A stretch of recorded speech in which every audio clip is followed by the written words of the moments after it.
When I think of the word hood, I think of a person, a place, and perhaps even a thing.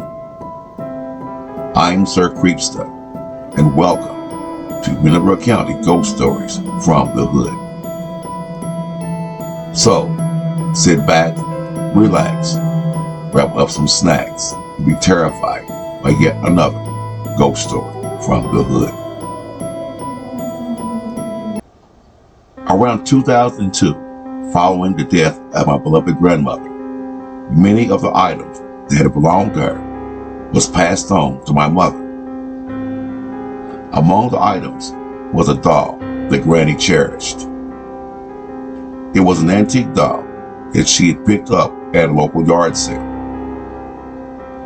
From the first time I laid eyes on the doll, I immediately felt the dark presence surrounding it. The negative energy that it put off creeped me out to the core.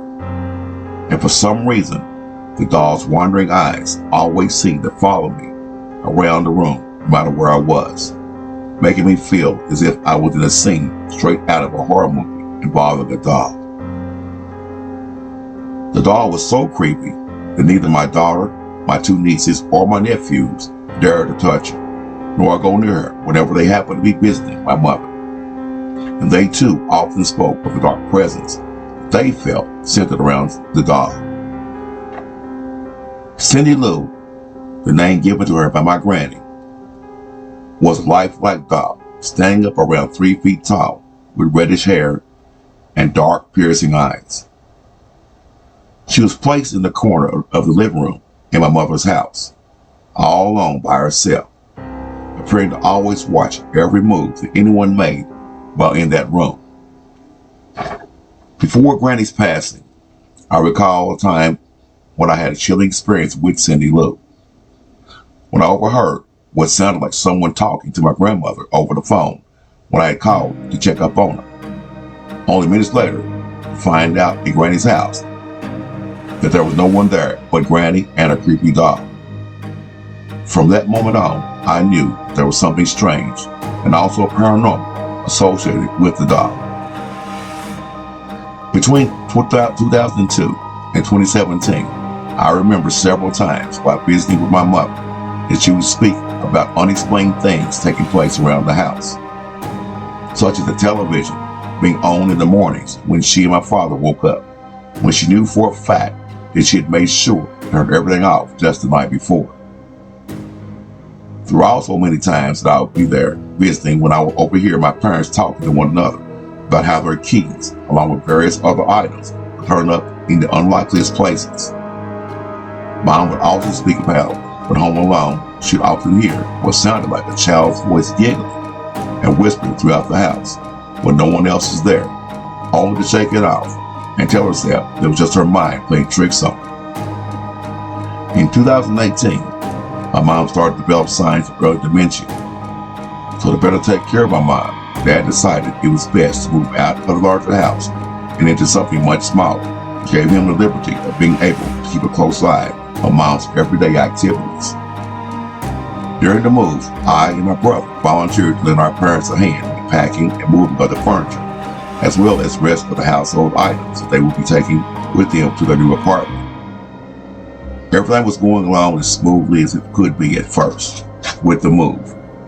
That was up until we started moving the items out of the living room. It was then that my brother shouted out loud, "Has anyone seen Cindy Lou?" Blank looks on her face. My dad and I replied to him, "No, we hadn't." It's like one moment she was there, like always standing in the corner, and then poof, she was gone, as if she'd either vanished or just walked out the door. That day, we spent hours searching both upstairs and in the basement, but there was no signs of Cindy Lou. The looks on all of our faces said everything. We were all close to death, not knowing what to make of the bizarre event. This would all change when we went outside and did a walk around the house. It was then that we noticed what appeared to be small footprints on the outside of the basement, around the door. But how could this be? It was was a look on our dad's faces that said it all. It was wide-eyed and confused, with signs of fear written all over it. But he uttered not a word to me or my brother. He simply turned around and headed back towards the house, closely followed by I and my brother. There was no logical way to fully process what we'd seen with our very own eyes, so we didn't even bother trying, or to tell anyone about our ordeal. After all, who in their right mind would have believed us anyway?